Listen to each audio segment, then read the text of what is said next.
আসসালামু আলাইকুম ওরহমতুল্লাহ। আপনাদের সামনে কিভাবে অজু করতে হয় তা তুলে ধরলাম। রসুল সাল্লাল্লাহু আলাইহি সাল্লামকে আমরা সচক্ষে দেখি নাই কিভাবে অজু করতেন তিনি, তবে হাদিসে পাওয়া যাচ্ছে। তিরমিজির হাদিসের মধ্যে রয়েছে রসুল সাল্লাল্লাহু আলাইহি সাল্লাম যখন অজু শুরু করতেন তখন বিসমিল্লাহ বলতেন, বিসমিল্লাহ বলে অজু শুরু করতেন। এরপরে হাতের কবজি ধুয়ে নিতেন। আগে ডান হাতের কবজি 3 বার ধুয়ে নিতেন, পরে বাম হাতের কবজি 3 বার ধুয়ে নিতেন। এরপরে তিনি 3 বার মুখে এবং নাকে একবারে পানি দিতেন, আলাদা আলাদাভাবে পানি দিতেন না, হাদিসে পাওয়া যায়। এরপরে রসুল সাল্লাল্লাহু আলাইহি ওয়াসাল্লাম মুখে পানি দেওয়ার পরে তিনি নাক ঝেড়ে নিতেন এবং কুলি করতেন। নাক ঝেড়ে নিতেন এই জন্য যে রসুল সাল্লাল্লাহু সাল্লাম বলছেন নাকের মধ্যে শয়তান প্রবেশ করে।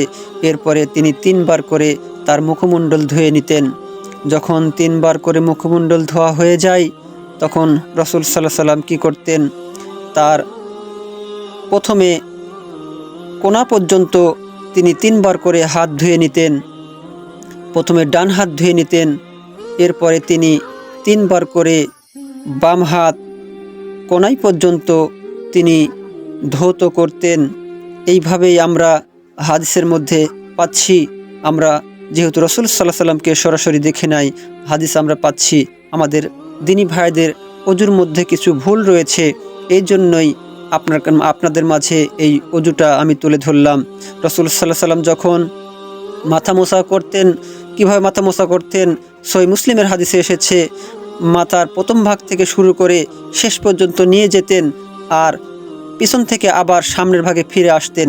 এইভাবেই একবার মাথা মোছা করতেন। এরপরে রাসূল সাল্লাল্লাহু আলাইহি ওয়াসাল্লাম প্রথমে আগে ডান পা ধুতেন এবং কেনিলোক দিয়ে তিনি খিলান করতেন আঙ্গুলগুলো। এরপরে তিনি 3 বার করে ধুতেন ডান পা, এরপর তিনি বাম পা 3 বার ধুতেন।